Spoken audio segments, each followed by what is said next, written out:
estoy aprendiendo a estar cada día más a ti. Bueno, hoy no hay testimonios, así que vamos a pasar a presentar el predicador del día de hoy, ¿verdad? Predicador invitado. La última.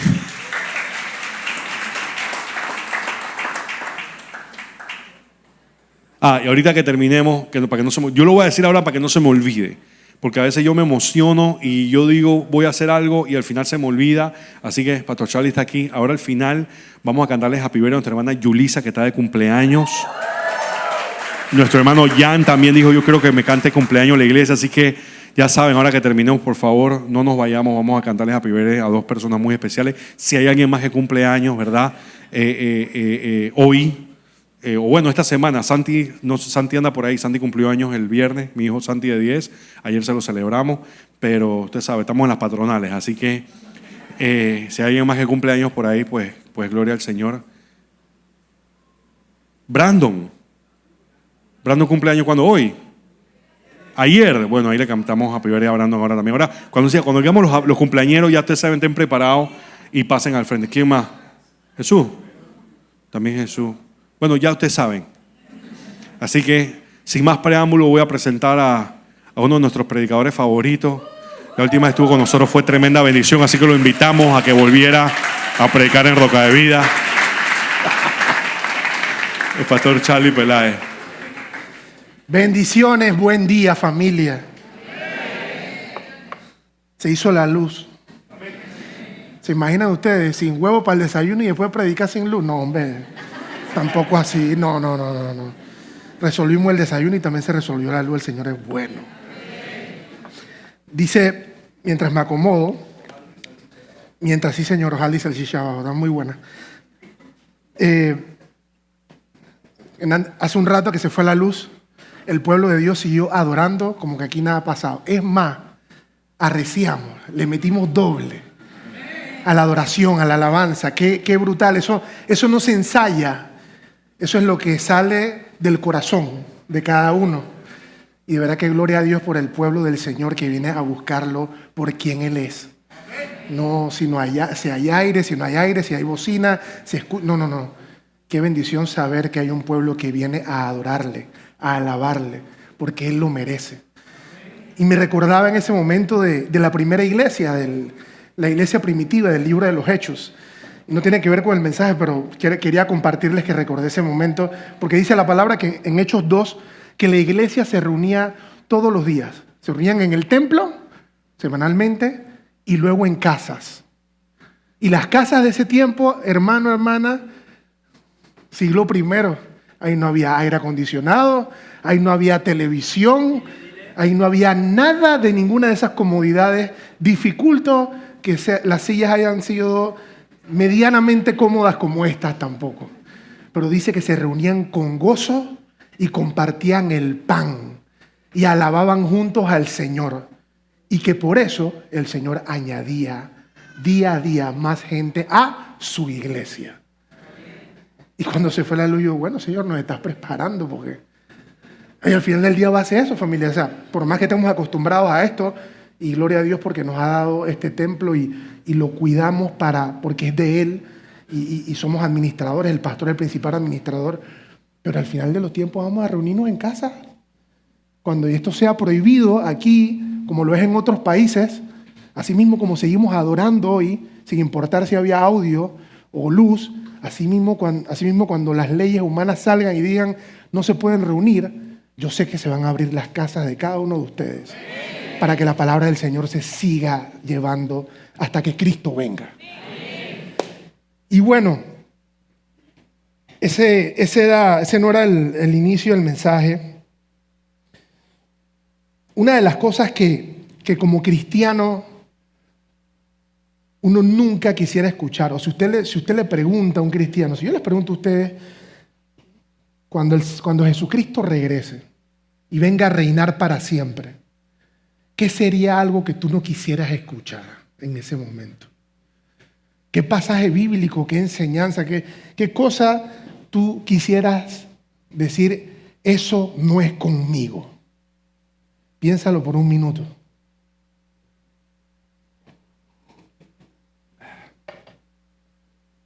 Para mí, definitivamente es lo que sale en Mateo 7, 21. Mateo 7, 21 es Jesucristo hablándole a sus discípulos y a los que estaban ahí, que no eran discípulos, luego del Sermón del Monte, diciéndoles: no todo el que me dice Señor, Señor, entrará en el reino de los cielos, sino solo el que haga la voluntad de mi Padre que está en el cielo. Muchos me dirán aquel día: Señor, Señor, no profetizamos en tu nombre, no expulsamos demonios, no hicimos muchos milagros. Entonces les diré claramente: jamás les conocí. Aléjense de mí, hacedores de maldad. Si hay algo que un cristiano no quiere escuchar nunca, el día que se encuentre cara a cara con Jesús, es esto, diría yo, por lo menos yo. Pero si usted le mete en mente a este versículo, ¿cómo puede ser que alguien que estuvo profetizando en su nombre, que expulsó demonios en su nombre, que hizo milagros en el nombre de Jesús, alguien que sabía que Jesús existía, cómo puede ser que ese día el Señor le diga: nunca te conocí? Qué brutal, ¿no? En una sociedad donde te dicen: por sus frutos los conoceré. Podrías decir tú: ven acá, pero si el tipo ora, se para acá adelante, yo mismo predico la palabra, tengo un mensaje. ¿Cómo puede ser eso? ¿Cómo saber que yo no soy ese que aquel día el Señor dirá: no te conocí, a pesar de que hiciste muchas cosas? Y ese es el espejo en el cual todos nosotros tenemos que vernos, no por temor, sino porque precisamente el Señor manda mensajes como el de hoy para que nosotros nos pongamos en las pilas y nos alineemos con lo que es. ¿Cómo saber que yo no soy o yo no seré ese del cual el Señor diga: Señor, Señor, nunca te conocí? Lo primero es entender cómo puede suceder que alguien que reconozca que Jesús existe no sea salvo. ¿Cómo puede pasar que alguien que entienda y diga: bueno, Jesús existió, estuvo aquí, cómo puede ser que luego llegue ese día y el Señor le diga: no te conocí? Parecerá una pregunta difícil, pero no lo es. Yo quiero que ustedes sepan que el 99% de las religiones serias, dices una religión seria que por lo menos tiene adeptos en muchos lugares a nivel mundial, que tiene una estructura, que están organizados, el 90% de esas religiones reconoce al Señor. Reconoce a Jesús. La BBC, la cadena de noticias internacional, hizo una entrevista a los líderes religiosos de Latinoamérica de muchas religiones en el 2011 para preguntarles qué opinaban de Jesús. En el hinduismo, abro comillas, dicen: Jesús es una figura muy respetada en el hinduismo. En una de las escrituras sagradas del hinduismo se anuncia el nacimiento de Jesús con el nombre de Isha. Ya le cambiaron el nombre. Isha le dijo a la BBC el vocero de España para la Sociedad Internacional de la Conciencia Hindú, Juan Carlos Ramachandani. Yo le estoy dando referencia para que usted no me haga caso a mí, sino que usted lo busque. El hindú practicante, ya sea de origen asiático o occidental, o sea, de nuestro continente, siempre va a tener un respeto hacia la figura de Jesús como un maestro y como un ser iluminado. Vayan tomando nota. Yo quiero que usted me diga qué tienen todo lo que yo les voy a leer en común. En el Islam Jesús, en árabe, le llaman Isa. Y es considerado como Abraham, Mahoma, como Moisés. Les estoy leyendo porque obviamente yo no soy experto en esa religión, así que estoy leyendo la entrevista de la BBC. Y es considerado uno de los profetas más grandes de la humanidad. Jesús es mencionado muchas veces en el Corán, que es el libro sagrado del Islam, y en el Corán se reconoce la habilidad que tenía Jesús para hacer milagros. Esto se lo dijo a la BBC Hassim Cabrera, el miembro de la Junta Islámica de España. Y Y en el judaísmo, Jesús es percibido como un gran maestro y un rabino, le dijo a la BBC Marcelo Polakov, presidente de la Asamblea Rabínica Latinoamericana. ¿Qué tienen todos de ellos en común? ¿Qué escuchamos? Jesús existe, lo reconocen como maestro, como profeta, como iluminado, como alguien que hace milagros, como alguien respetable. Todos salen en sus libros. En el Corán se habla más de Jesús que del mismo Mahoma, para que tengan una idea. Entonces, ¿qué diferencia a uno de esas religiones con un cristiano? La gran diferencia, hermano mío, es que el cristiano reconoce y comprende que Jesús es Dios.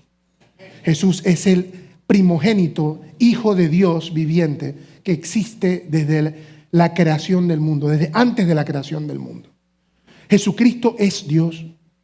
Jesucristo es Dios y se hizo hombre para venir a esta tierra, para morir por nuestros pecados, para que nosotros no tengamos que pagar por nuestros pecados.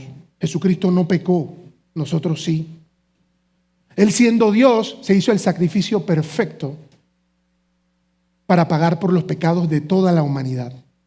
La única forma de que la humanidad no tuviese que pagar o sufrir la justicia de Dios por el pecado era que hubiese un sacrificio perfecto que cubriese multitud de pecados. Y el único que podía ser perfecto es Dios. Y si no se hubiese derramado sangre, pues no hubiese redención, porque la sangre de Cristo es la que cubrió la multitud de nuestros pecados. Esa es la gran diferencia entre todos los que leímos hace un rato y lo que en teoría debe creer un cristiano. Eso es lo que nos diferencia. Y eso impacta el día a día de cada uno de nosotros, y eso es lo que quiero compartirles hoy. ¿Qué tiene que ver esta verdad que escuchamos domingo tras domingo? Yo me acuerdo cuando yo lideraba una célula, todos los jueves en mi casa a las 7 de la noche. Ya ha pasado 2 años, una de las hermanas que va a la célula me dice, pastor, ahora entiendo por qué todos los jueves, no importa el tema, tú decías Jesucristo es Dios, se hizo hombre y murió por nuestros pecados para nuestra libertad. Yo no entendía.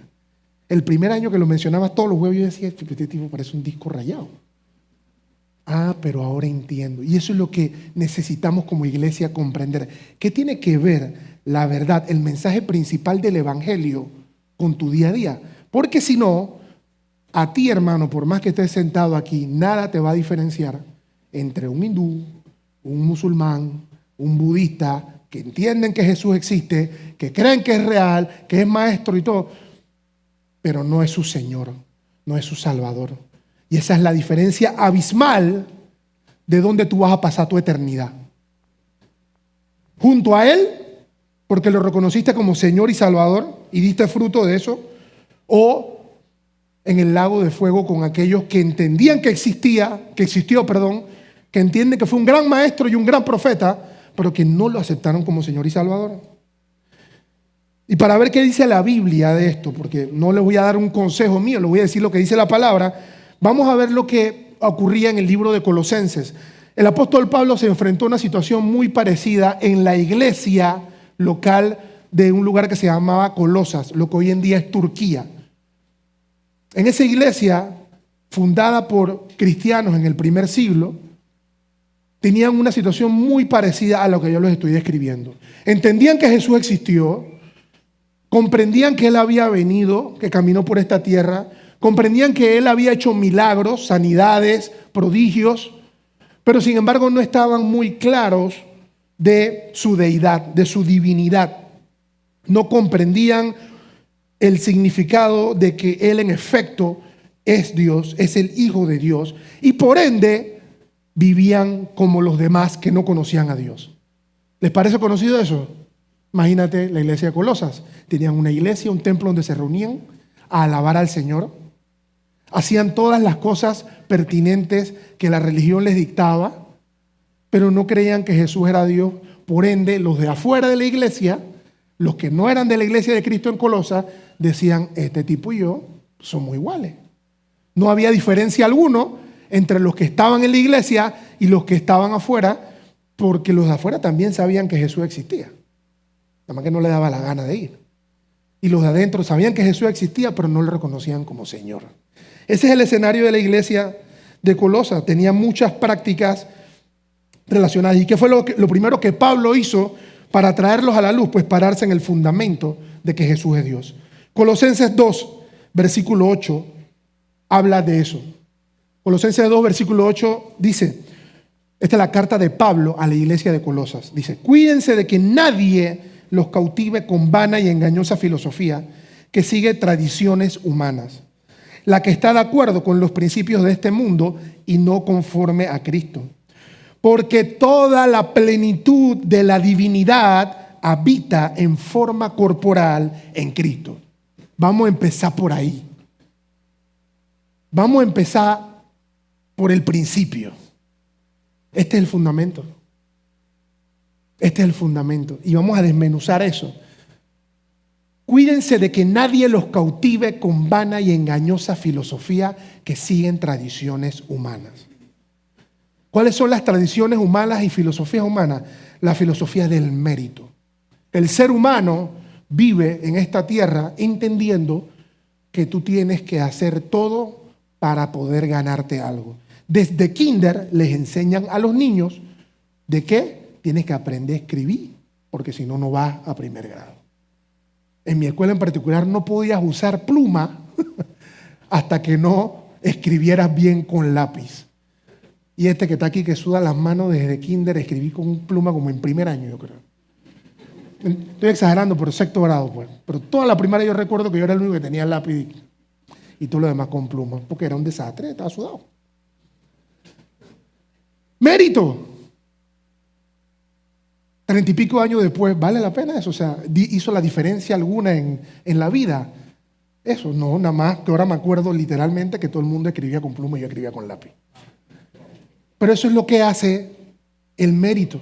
El mérito hace un sistema métrico donde tú tienes que hacer determinadas cosas para tener acceso a algo. Cuando tú llevas eso al cristianismo, eso se convierte en religiosidad y legalismo. Se convierte en un conjunto de normas que tú tienes que hacer para que, no sé, tu aspiración. Quiero que me digan líder. Ya vi que al otro le dicen líder. Yo quiero que me digan líder. Cuando el mejor título que tú puedes tener es hijo de Dios. No hay mejor título que eso. Entonces se convierte en un ¿qué tengo que hacer para obtener espacio en blanco? Ese deseo de tu carne, de tu corazón. Ese es el legalismo que vivía la iglesia de Colosas. ¿Y Pablo a qué lo atribuye? A que no entendían que Jesús es Dios. Su identidad no estaba fundamentada en lo correcto. Por eso vivían como aquellos que no conocían al Señor. Es curioso porque precisamente esta afirmación de que Jesucristo es Dios es la que lo llevó a la cruz. Yo quiero que usted sepa que a Cristo no lo crucificaron por hacer milagros. No lo crucificaron por sanar a los enfermos. Para los judíos hubiese sido un castigo, mejor decir, estás sanando a alguien el sábado, estás trabajando el sábado, te vamos a aplicar un castigo. Lo que lo llevó a la cruz, a morir por los pecados, a que su propio pueblo lo entregara a la cruz y a Roma, fue precisamente la declaración de que Él es el Hijo de Dios. Siempre se me olvida ponerle timer a Tito ahí. Juan 5:18 lo explica claramente. Dice, por eso los judíos procuraban matarle, porque decía que Dios era su Padre, haciéndose igual a Dios. En esta versión dice, así es que los judíos redoblaban sus esfuerzos. ¿Usted sabe qué es redoblar? O sea, ya te quiero matar, pero ahora quiero el doble. Te quiero matar más. Primero te perseguía con 25, ahora redoble esfuerzo, te voy a perseguir con 50. ¿Por qué? Porque no solo quebrantaba el sábado, sino que incluso llamaba a Dios su propio Padre, con lo que Él mismo se hacía igual a Dios. Esto es lo que llevó al pueblo de Dios, a aquellos que estaban esperándole como Mesías, a rechazarlo y llevarlo a la cruz. El mismo pueblo que lo vio haciendo milagros, señales, prodigios, levantando muertos, sanando enfermos. Después pedían, queremos a Barrabás, crucifíquenlo. ¿Por qué? Por esta verdad. ¿Qué tan importante tiene que ser la verdad de que Cristo es Dios para que haya marcado el final de su vida terrenal? En teoría. ¿Qué tan importante tiene que ser esta afirmación para que, como leímos hace un rato, el hindú, el budista, el musulmán, todos te digan que Jesús existe, pero ninguno te dice que Jesús es Dios? ¿No les parece curioso? Lo curioso es que por eso mismo su propio pueblo lo quería matar. Gracioso es que los judíos lo querían matar por eso. Y hoy en día usted ve, ¿me puedes poner la foto, por favor? Hoy en día usted ve los esfuerzos de la iglesia romana por hacer un ecumenismo. Esto es una foto de hace un par de años de un encuentro realizado por la iglesia romana donde se reúnen todos los líderes mundiales de las religiones con el pretexto de todos los caminos llevan a Dios. Todos, al final, tenemos un ser supremo. Y esa es la gran mentira que muchos en el nombre de la paz se quieren creer para decir, no, hombre, todos vamos para el mismo lado.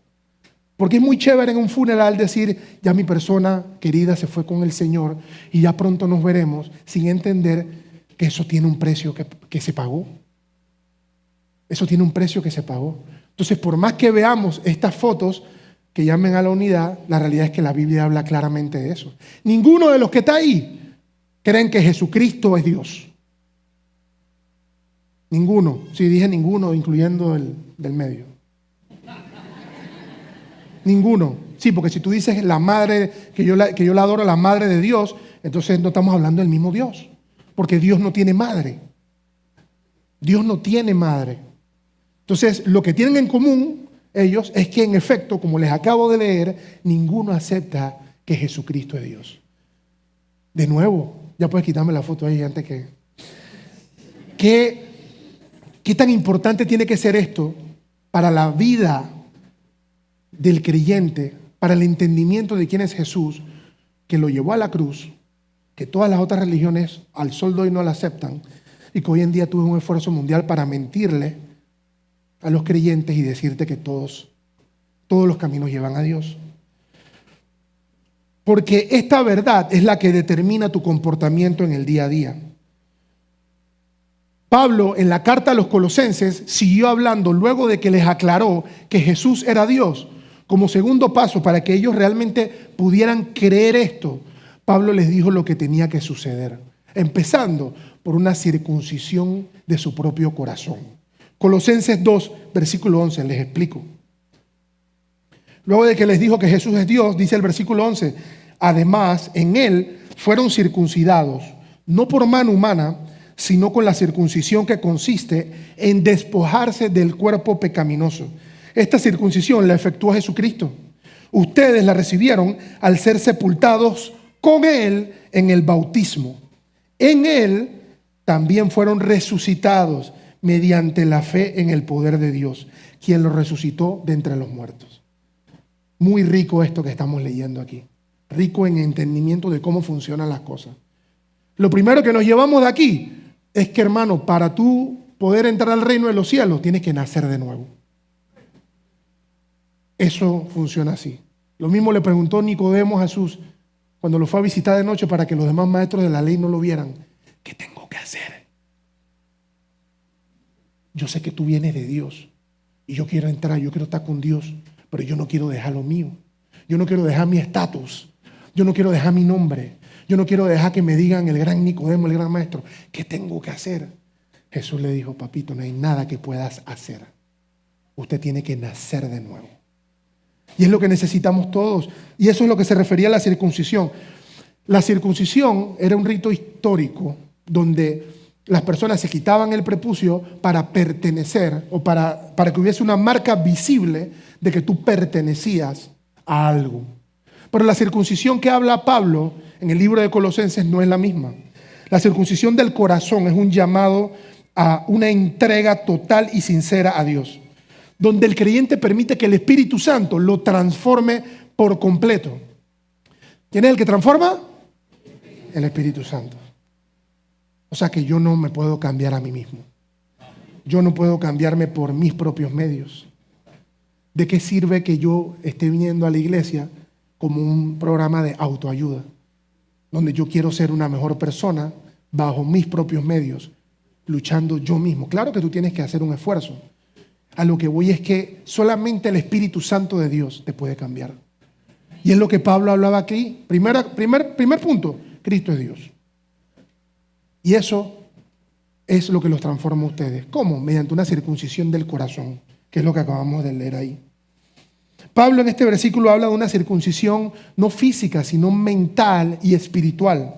Una renovación completa de lo que él llama el cuerpo pecaminoso. ¿Qué es el cuerpo pecaminoso? Bueno, el cuerpo pecaminoso es el cuerpo y la mente que está influenciada por todos los factores externos que determinan lo que tú crees que es verdad. Los que estudian marketing o los que saben qué es marketing aquí, no es solamente hacer comerciales bonitos. Los que saben de marketing saben que los colores atraen. Por eso McDonald's es amarillo y rojo. Y usted ve cómo esa gente vende comida tan mal y todo el mundo sabe que es nociva y están haciendo millones y billones de dólares. Marketing. Coca-Cola, agua con gas. Y todo el mundo dice que limpian los inodoros con la Coca-Cola. Y por más que lo sepa, igual te la toma. ¿Cómo es eso posible? Marketing. Y nada de eso es casual. Todo es entendiendo cómo es el comportamiento del ser humano para llevarlo a que tú creas que tú estás decidiendo lo correcto. Y lo mismo hace el mundo en cuanto a Cristo. El mundo te vende un Cristo diferente, así como al hinduista, como al musulmán, como al budista, para que tú creas que ese Cristo es el Cristo de la Biblia y que tú creas que tú eres salvo. Por eso llegará el día que llegará Jesús y aquellas personas le dirán, Señor, Señor, y Jesús le dirá, hey, yo nunca te conocí. Justamente por eso. Porque el Cristo que te vende este mundo, el Cristo que todos, aún muchos dentro de la iglesia creen, no es el Cristo de la Biblia. Y yo quiero que vamos a desmentir un par de esas costumbres de la iglesia de Colosa que habían en ese momento, que los llevó a ellos a pensar o a este dilema de que Cristo no era Dios. Y por eso Pablo les escribió esta carta. ¿Qué pasaba en Colosa en ese momento que Pablo los llamó que tenían un cuerpo pecaminoso? Vamos a ver. Lo primero era que ellos estaban influenciados por una filosofía griega. ¿Qué significa la filosofía griega? Una filosofía basada en la sabiduría humana. ¿Qué significa eso? Todo yo lo puedo alcanzar desde mi mente. Yo puedo llegar a ser una mejor persona sabiendo más. Ah, una iglesia de Cristo, perfecto. Hay como 800 dioses griegos. Yo también voy a ir a esa. Y agrego a un Dios más a mi colección y ahora soy mejor persona de lo que era antes sin ese nuevo Dios llamado Jesús. Eso es lo que pasaba en ese momento. ¿Les parece conocido? Hoy en día también queremos vivir una espiritualidad sin Cristo. Igualito ese pensamiento griego. ¿Cómo? Meditación. Ya hasta en las clínicas los doctores le dicen a la gente medita. No te dicen medita en Jesús. No te dicen medita en su palabra. Medita. Vete al parque. Haz grounding. Quítate los zapatos. Toca la hierba. Conéctate con la madre naturaleza.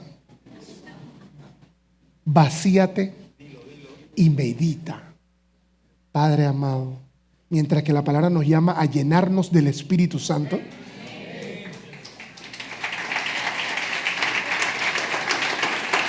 ¿tú crees que es casualidad que te digan vacíate? Cuando tú te vacías, ¿qué tú crees que te vas a llenar después? No es casual, hermano. Esto es un mensaje para que despertemos de las costumbres actuales. Las mismas influencias que tenía la iglesia de Colosas son las mismas que tenemos hoy, pero disfrazadas. Entonces, ese tipo de pensamiento, tanto el pensamiento griego en la época de Colosas, como esa espiritualidad sin Cristo, hoy, lo único que promueve es que tú tengas una verdad. Cada uno tiene su verdad y cada uno puede adorar a Jesús como le da la gana. Ya no importa que Él murió en la cruz y Él dice cómo es que es la vuelta. No. Yo me hago un Jesús a mi medida y yo decido qué es lo que está bien y lo que está mal mientras yo sigo a Jesús y yo voy a la iglesia. Lo mismo que pasaba en ese entonces. ¿Qué más pasaba en la iglesia de Colosas? Había un legalismo impresionante. A pesar de que ya tenían una iglesia cristiana, ellos querían seguir guardando la ley. Mandaban a la gente a circuncidarse físicamente, cuando ya no había que hacerlo porque Cristo había pagado el precio. ¿Cómo se ve eso hoy en día? El legalismo cristiano, papá. Cuando crees que eres salvo por obras, como le dije hace un minuto. ¿Qué tengo que hacer para merecer tal cosa? ¿Cuánto tengo que dar? ¿Cuánto tengo que invertir para ganarme más ese pedacito del cielo? Prefiero caerle mejor al líder, al pastor, que caerle bien a Dios, que es el que me salva. Es una religiosidad sin relación. ¿Cómo se ve la religiosidad, el legalismo? Hoy en día, le voy a dar 2 ejemplos que pasan todo el tiempo. ¿Por qué viene usted a presentar a su bebé acá adelante? Es bonito, está bien, nosotros lo hacemos, obviamente. Pero hermano mío, hermana mía, ¿de qué sirve que usted presente su bebé un domingo acá bien bonito la foto y después más nunca te vi?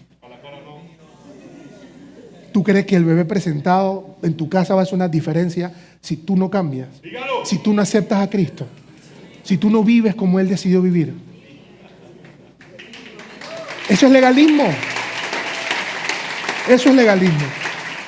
¿Qué te diferencia del cristiano legalista de la iglesia de Colosas, que quería seguir siendo judío mientras iba a la iglesia cristiana? Es lo mismo. Bautizas al niño, bautiza al pastor. ¿Puedo bautizar a mi niño? ¿De qué sirve que bautices al niño si luego el niño en tu casa no ve a Cristo? ¿De qué te sirve que mandes a tu hijo a todas las actividades de jóvenes y niños que hay en la iglesia para que le hablen del Señor? Porque eso es bueno. Si cuando el niño regresa a la casa dice, ¿dónde está lo que aprendí hoy en la iglesia? Eso es legalismo. Mando a mi hijo porque sé que eso es bueno y haces de todo menos cambiar tú. Si se fijan, es como incongruente. No tiene mucho sentido. Eso es lo que pasaba en la iglesia de Colosas. Querían vivir en el legalismo y Jesús sencillamente era otra figurita más a la colección. Esto de esta iglesia cristiana está buena, pero como yo nací judío, entonces yo me quedo con lo mío. Y vivían en el legalismo del momento y por eso Pablo les escribió todo eso. Un par más. Una de las prácticas que hacía la iglesia de Colosas, que esta me llamó la atención, era algo que se llamaba el ascetismo. ¿Qué es el ascetismo? Castigaban su cuerpo para agradar a Dios. En las costumbres paganas se estilaba que, claro, el cuerpo es pecaminoso, etc. ¿Qué tengo que hacer para que mi cuerpo no sea pecaminoso? Lo castigo. Y literalmente castigaban su cuerpo. Pasaban días sin comer y se metían caminatas enormes y es una costumbre que se llamaba ascetismo. Creo que nació con el hinduismo o desde la fundación del hinduismo. Bueno, los cristianos de Colosas lo practicaban. ¿Cómo se ve eso hoy en día? Los sacrificios religiosos que no producen transformación. ¿Cómo así? Voy para la procesión. Me de rodilla, el Colón, Cristo Negro, estoy. Voy a pagar mi manda, voy a cocobolearme, voy a hacer este sacrificio. Nunca he visto a alguien que le haya funcionado. Esos son sacrificios que no producen transformación. ¿Cómo lo hace un cristiano hoy en día? Ayunos mal hechos. Voy a ayunar 21 días para que me salga el trabajo, para que me caiga el carro, para que me haga caso la sierva, para que... Ay, papá, usted se ríe. Al pastor no me va a dejar predicar, me voy a seguir. En serio, ¿qué es esto? Se finge la santidad mediante actos externos, pero no hay fruto. Queremos comprar ese favor de Dios, al igual que lo hacían los de Colosas, a través de una obra, de un sacrificio, de algo, para yo obtener ese favor de Dios. Entonces quedamos buscando a Dios por lo que Él nos puede dar y no por quién Él es. Y esa es la gran diferencia entre el cristianismo bíblico y cualquier otra religión. Cualquiera. No es por obras.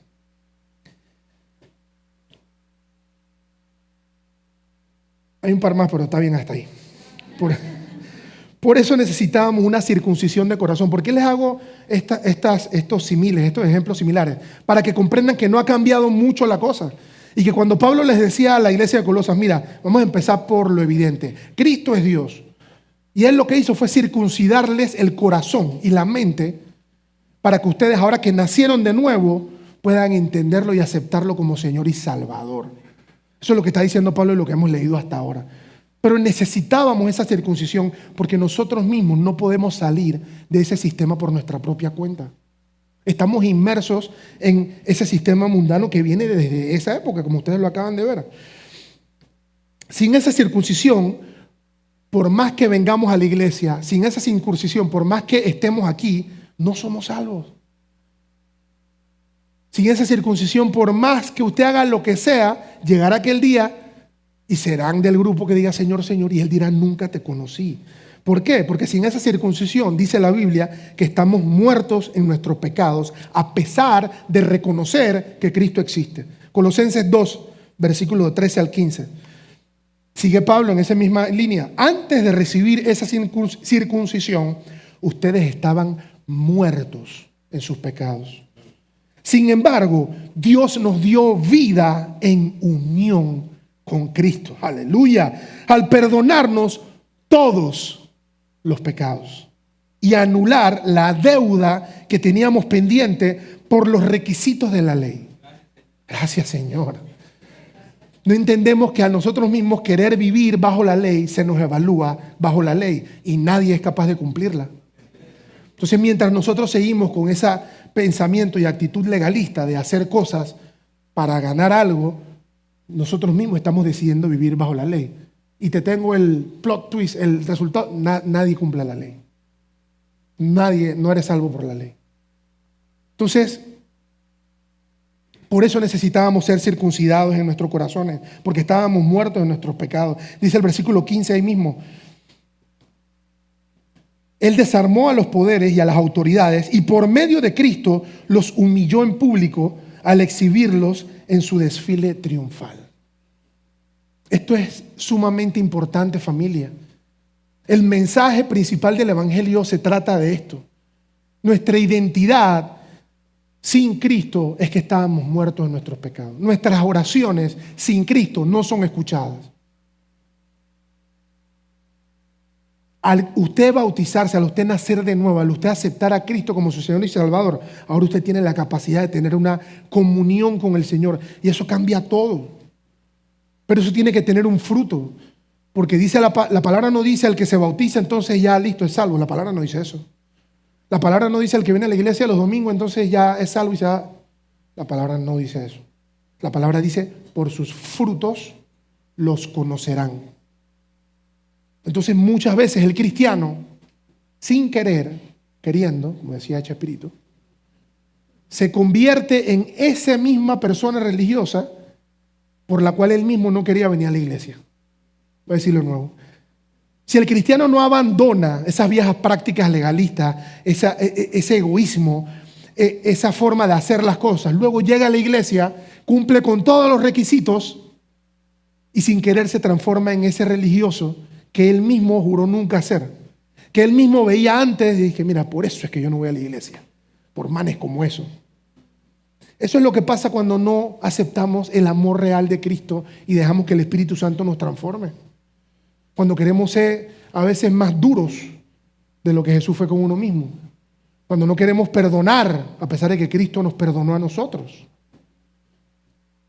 Cuando queremos ser groseros sobre pretexto de que tienes una razón para ser grosero, cuando a ti Cristo te perdonó toda tu grosería. El entendimiento de lo que el Señor nos perdonó a nosotros es precisamente lo que nos hace ser un poco más tolerantes, lo que nos hace amar hasta el más difícil de amar. Es el entendimiento. Si yo te digo todo lo que hay que hacer sin hablarte de esto y que lo hagas, es religiosidad. O si yo te digo ama hasta a tu enemigo, nada me diferencia del legalismo. Pero si yo te digo Jesús te amó primero y te perdonó primero, y para que los demás conozcan ese mismo Cristo que te amó y te perdonó, ámalo y perdónalo para que ellos vean ese Cristo en ti. Es totalmente diferente la motivación. La motivación es, tengo que dar lo que recibí de gratis. Tengo que darlo. ¿Cómo le pago a Cristo? Les decía yo el sábado a los chicos de doctrina, el cristianismo, porque estábamos hablando de Jesucristo, y me pregunta, y yo les puse el ejemplo, de la mujer adúltera que le iban a apedrear los maestros de la ley. La sorprendieron en pecado y estaban los maestros de la ley listos para tirarle piedra. Y Jesucristo les dice que tire la primera piedra el que no ha pecado. Y todos se fueron, ¿no? Y me dice un hermano, pastor,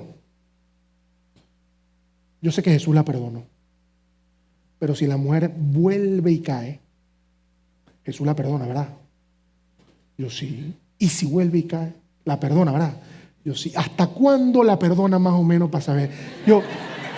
Hay tal detalle, hermano. ¿Quiere que te diga la verdad? Yo no sé ni quiero saber. Yo no quiero saber dónde está la delgada línea para decir hasta aquí perdonaron a la mujer adúltera, hasta aquí llego yo un poquito más atrás. Así me cuido por si acaso se me va la mano. No, ese es el pensamiento legalista. ¿Qué tanto puedo hacer hasta enojar a Dios y no ser amado y perdonado por Él? Eso es lo que Pablo les decía, ustedes tienen que nacer de nuevo, porque nuestra carne funciona así. Nosotros nacemos pensando así. ¿Cómo hacemos para cumplir con la ley hasta ese punto? Mucha gente paga impuestos así. Contador, ¿cómo hago para yo pagar lo menos? Yo tengo que pagar porque yo soy cristiano. Pero, tú sabes, ayúdame ahí. Así en nuestra mente, es lo mismo. Es lo mismo. Entonces es lo que Pablo decía, Señor, te necesita una circuncisión en su corazón, en su mente. Porque por más que vengas a la iglesia, por más que reconozcas que Cristo vivió, existió, es un maestro, un profeta, hasta que no entiendas que Él es tu Señor, tú no vas a cambiar y no vas a dar fruto realmente de un cristiano.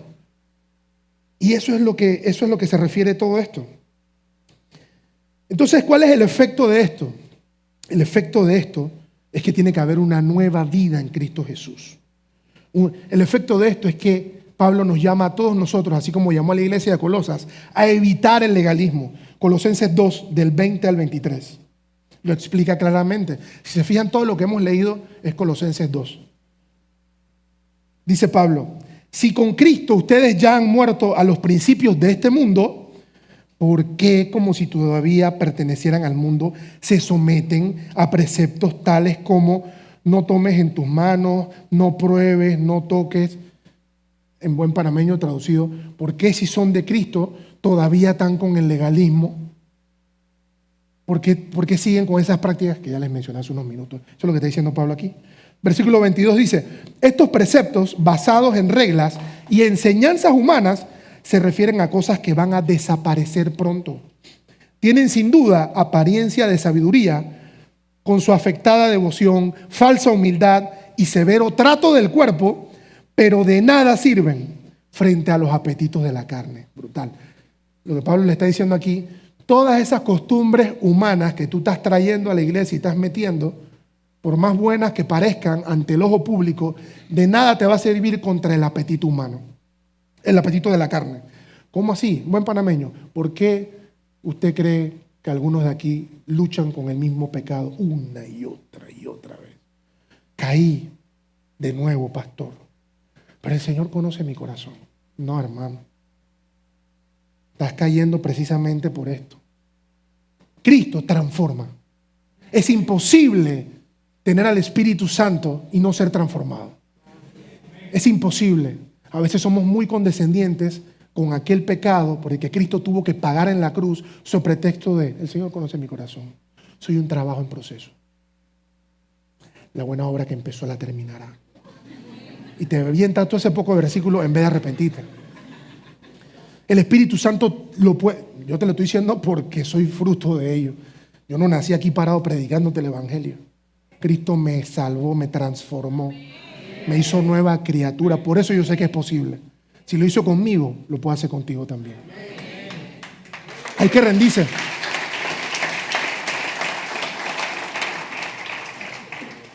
Mira de nuevo el 23. El 23 dice, 22 y 23, estos preceptos basados en reglas y enseñanzas humanas se refieren a cosas que van a desaparecer pronto. Quiero ser líder. Cuando Cristo venga, el único líder va a ser Él. Quiero estar en el púlpito, la calle, hay mansos púlpitos que necesitan escuchar la voz del Señor. Todo eso va a desaparecer cuando Él venga. Tienen sin duda apariencia de sabiduría con su afectada devoción, falsa humildad y severo trato del cuerpo, pero para nada sirve contra los apetitos de la carne. El uno es un semáforo de cómo está nuestra relación con Dios. Si yo caigo y caigo y hago lo mismo por años y años, eso ya dejó de ser un proceso, hermano. Eso es que algo usted no ha soltado para que el Espíritu Santo transforme ese pedazo de su corazón. Te lo digo porque también lo experimenté. Te entrego todo, Señor, menos esto. Esto no te lo cambio yo. ¿Cuándo? Cuando esté listo. Tú conoces mi corazón, Señor. Seguimos trabajando en lo otro. A veces hacemos así, eso es legalismo. Lo mismo que hacía la gente de Colosa. Voy a tomar agua para darle un break ahí.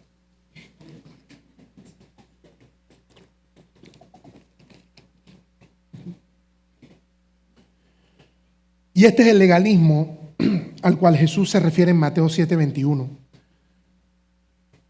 Lo que leímos al inicio. Señor, Señor, en tu nombre hice, 2 puntos. Métale la lista. Estaba en martes de oración tempranito, miércoles estudio, jueves célula, viernes lo que hacían yo estaba ahí. Sábado sí, ya terminé todo, pero si hay clase yo voy. Domingo tempranito. Hice todo, Señor. Hice todo. ¿Qué pasó? No actuaste como que Él es tu Señor y tu Salvador.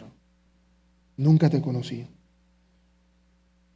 Ya les di varios ejemplos de cómo se ve el legalismo hoy en día. Les hablé de la presentación de bebé, bautismo de niños. Pasa mucho también con las clases. ¿De qué sirve mentir? En las clases le voy a contar algo, una verdad que pasa en nuestras clases. Si usted se fija en las clases de nuevo inicio, de doctrina, liderazgo, no te entregamos diploma, no te damos notas, porque precisamente no queremos que tú te lleves esa impresión de que tú estás pasando de grado como pasa en el mundo. El propósito de las clases es que conozcas al Señor, es que te consolides, que conozcas a tus hermanos, que hagan comunidad mientras estudian la palabra. Realmente queremos replicar lo que pasaba en la iglesia del primer siglo, donde se reunían, compartían el pan y estudiaban la palabra y conocían más a Cristo. ¿Cuál es la medición de los teachers? Por su fruto los conocerá. La gente, el que se deja, es transformado a lo largo de las clases porque va conociendo a Cristo. Sin embargo, hay otros que, tarea, y la meten en ChatGPT para hacer la tarea. Más oye, a quien yo puedo ser burlado, pero el Señor no puede ser burlado. La intimidad con el Señor no se puede falsificar. ¿O tú crees que la tarea te la mando porque no tengo nada que hacer y queremos leer? No. Pero así pasa. Legalismo. Estoy en la clase de doctrina, pero hago mi tarea chiviado, me copio del otro. ¿De qué estamos hablando? Aquí el pastor lo dijo, bautizamos todo el tiempo, etcétera. No ponemos mucho pero para bautizar, pero sin embargo, siempre queremos evaluar las intenciones de tu corazón. ¿Por qué te quieres bautizar? Básicamente, hermanos, ¿de qué sirve que te bautices si no vas a cambiar? ¿Tú crees que el bautismo va a ser una obra mágica? Me voy a bautizar porque esto es lo único que me falta, para ver qué pasa. Y me bautizo y salgo del agua y vuelvo a lo mismo, pero ya estoy bautizado. Señor, Señor, en tu nombre, ¿qué te va a decir el Señor? ¿De qué te sirve mentir? Para que te pongan en una lista de clase de doctrina, para que te pongan en una lista de bautismo. ¿Para qué? Legalismo. Todo eso es legalismo. Por eso les decía, la gente se convierte en ese religioso que juró nunca iba a ser. Cuando no comprendemos que todo se debe a Él, todo es por Él, todo es para Él. El Espíritu Santo pone el querer como el hacer. Por eso mucha gente se para en el llamado y dice, yo quiero aceptar a Jesús porque el Espíritu Santo los llama y dice, te toca, eres mío. Igual el bautismo, yo necesito nacer de nuevo, yo no quiero vivir ya como vivía antes. Que debe ser algo genuino, impulsado por el único que es capaz de hacer un cambio permanente en tu vida, que es el Espíritu de Dios.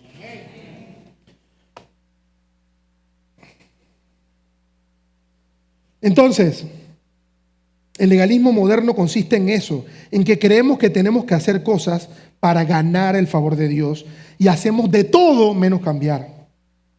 Esto me recuerda a la parábola del joven rico. ¿Te recuerdan? Hay un joven rico, esta parábola es muy famosa en los evangelios, y el joven rico se le acerca a Jesús y le dice, Jesús, lo he hecho todo ya. Todo en un contexto judeo judaico significa he seguido la ley, toda. Y le dice al joven rico, ¿qué tengo que hacer para entrar al reino de los cielos? Porque ya lo hice todo. Y Jesús le dice, bueno, vende todo lo que tienes y sígueme. Dice que el tipo ni siquiera le pudo decir que no. Dice que se puso triste y se fue. El todo en la parábola representa eso que no estamos dispuestos a dejar para seguirlo a Él. El todo para Él era bienes, propiedades. El todo para nosotros muchas veces es eso, estatus, plata, nombre, título, reputación. ¿Cuál es tu todo? Si Jesús viniera hoy y te dijera, deja eso y sígueme, ¿qué sería eso que fuera difícil para ti decir, Señor, íbamos bien? A eso se refiere el legalismo. El joven rico era un legalista.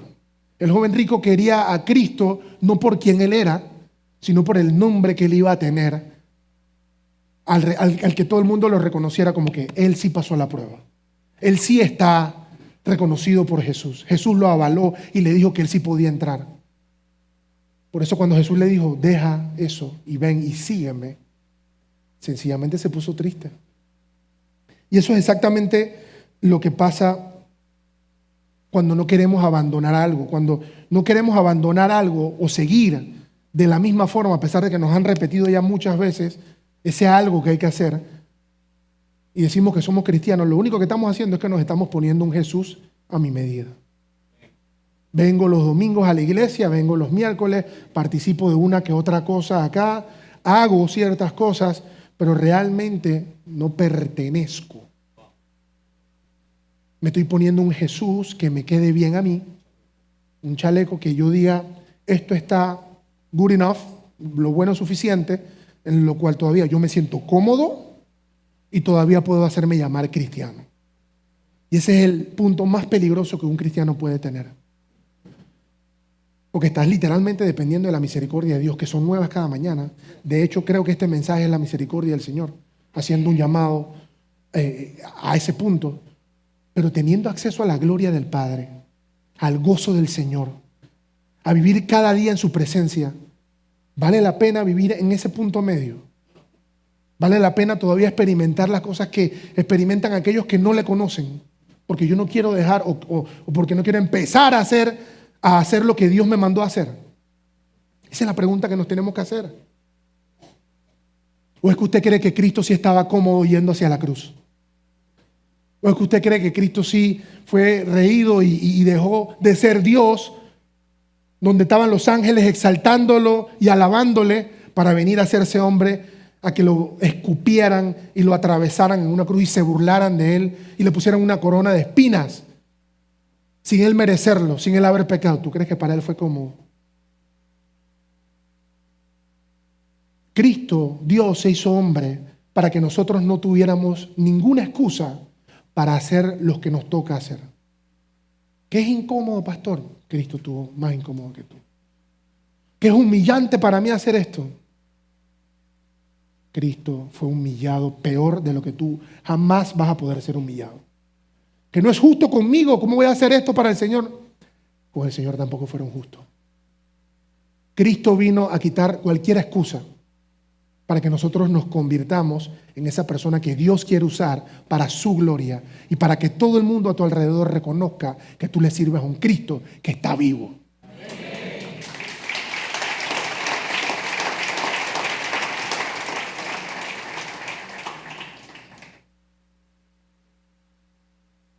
La pregunta es, ¿tú tienes un Jesús a tu medida, hermano?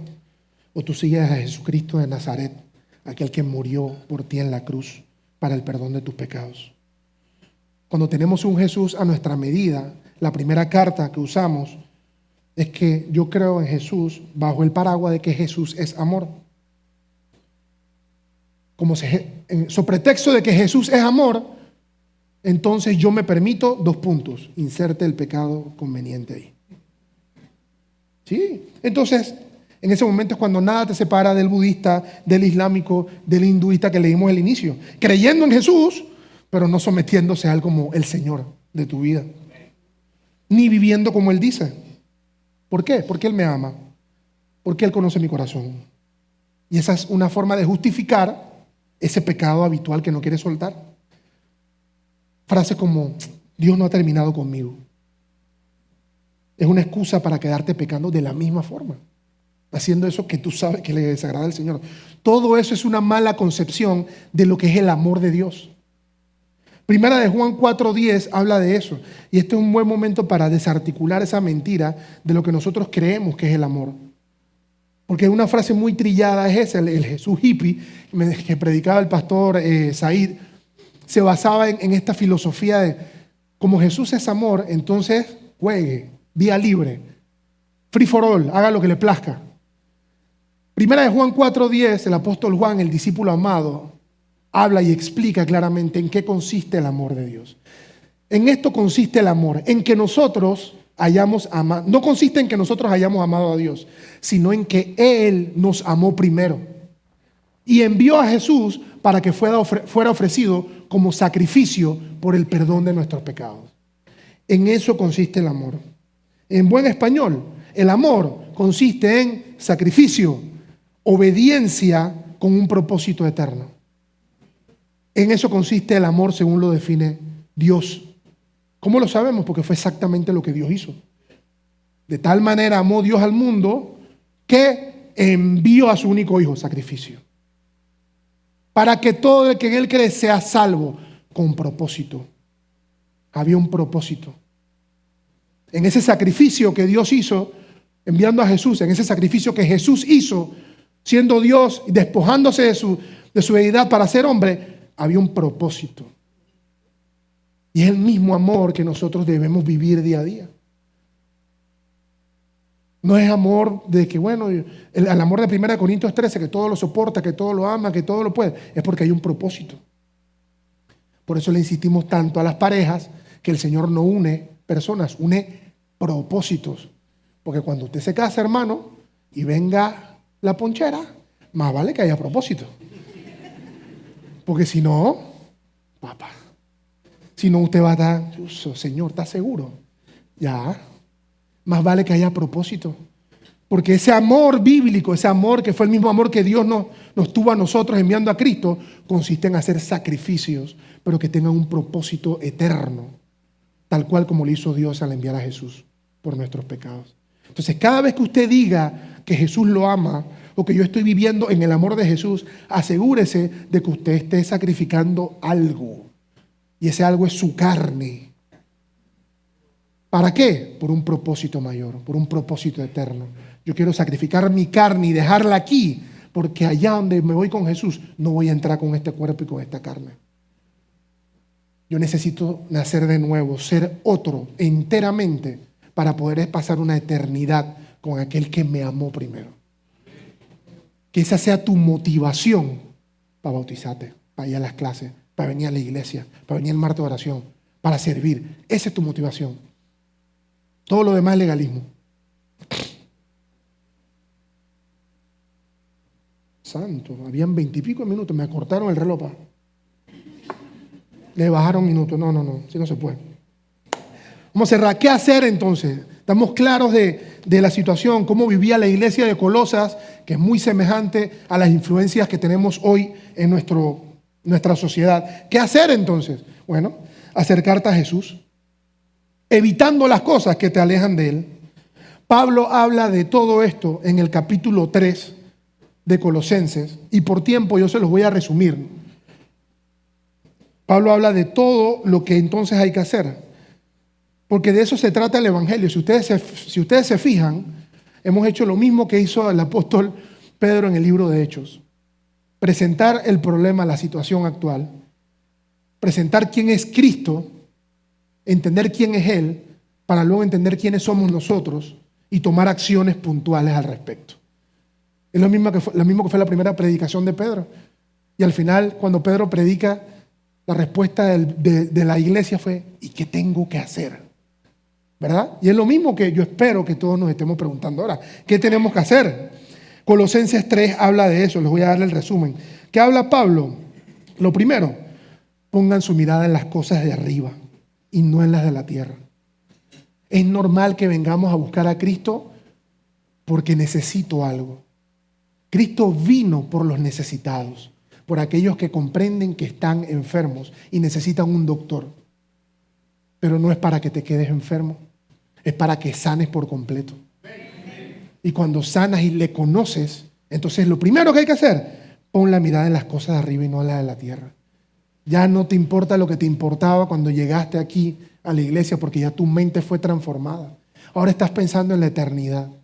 Ahora lo que haces está guiado y motivado por principios eternos, por lo que viene, que es Él y su reino eterno. ¿Qué más? Les dijo Pablo a la iglesia de Colosa. ¿Cómo hacer esto? Hagan morir todo lo que sea terrenal, la inmoralidad sexual, la impureza, las pasiones desordenadas, los malos deseos, la avaricia. Dice, todo esto es idolatría. No, pastor, yo nada más creo en Jesucristo, mi Señor. Yo no tengo ídolo, lo repito. La inmoralidad sexual, la impureza, los malos deseos y la avaricia. Los malos deseos. Ídolo, idolatría. Es un ídolo. Ay, Señor, yo quisiera un esposo como el de ella, porque este tipo sí es caballero, sí es bueno, mira cómo quiere a su hijo. Ay, Señor, dame.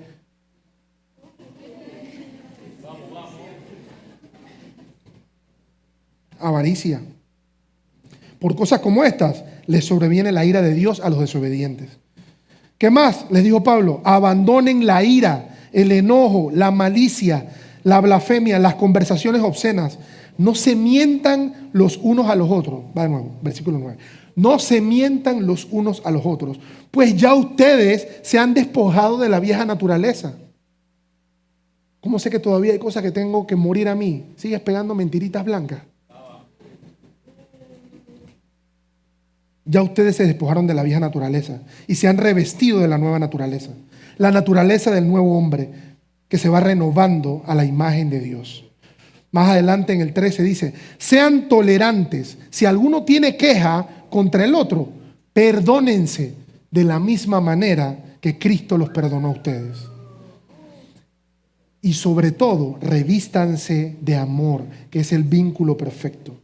Que en el corazón de ustedes gobierne la paz de Cristo, a la cual fueron llamados en un solo cuerpo. Y sean agradecidos. Lo hablábamos el sábado con el grupo de doctrina. La importancia de ser agradecidos, hasta en el día malo. Muchas veces el cristiano vive sin el gozo del Señor por elección propia. La Biblia dice que el gozo del Señor es tu fortaleza. Nadie te puede robar el gozo, tú lo entregas. ¿Cuándo lo entregas? Cuando no eres agradecido. Este mundo tiene todos los componentes para que tú te quejes todos los días de algo. Eso está diseñado para eso. Para que tú vivas enfocado más en lo que te hace falta que en lo que ya Dios te ha dado para que seas agradecido. Y eso es lo que te dice Pablo aquí. Sean agradecidos. Gózate. En lo poco, si en lo poco eres fiel, en lo mucho te pondrá. Eso es lo que dice su palabra. Y por último, en el 23 dice, y todo lo que hagan, háganlo de corazón, como si fuera para el Señor y no para la gente. Porque ya saben que el Señor les dará la herencia como recompensa. Pues ustedes sirven a Cristo el Señor. Amén. Qué brutal. Hay una promesa eterna.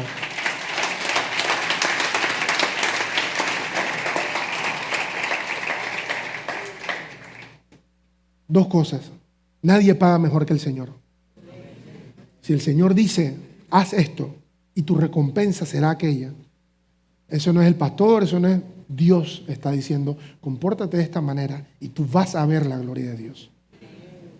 Y dos, ¿qué diferencia tiene leer todo lo que hay que hacer entendiendo ya previamente quién es Él?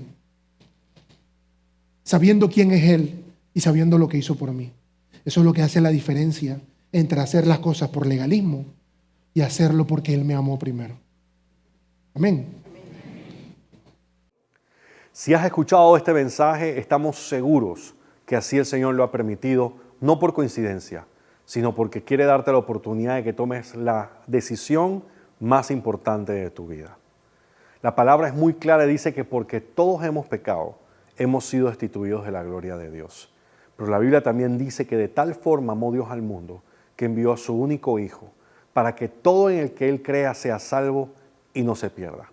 En otra parte aparece que todo el que cree en su corazón y confiese con su boca que Jesucristo es el Hijo de Dios hecho hombre, que murió en la cruz y resucitó al tercer día, dice la palabra que si tú lo crees en tu corazón y lo confiesas con tu boca, serás salvo. Si quieres reconciliarte con el Señor, o si quieres aceptar a Jesús en este día como tu Señor y Salvador, te voy a invitar a que por favor repitas esta oración conmigo. Cierra tus ojos y levanta tus manos. Repite conmigo: Señor Jesús, yo sé que soy un pecador y también sé que moriste en la cruz por mí y por mis pecados. Y en este momento yo te pido perdón. Yo me arrepiento de todos mis pecados y te recibo como mi Señor y Salvador.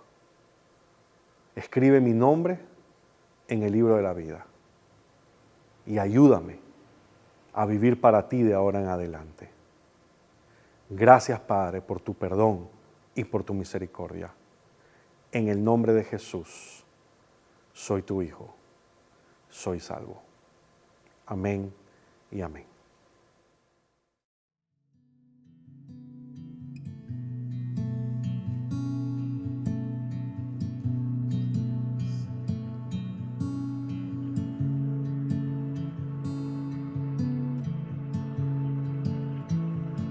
Yo estoy aprendiendo a estar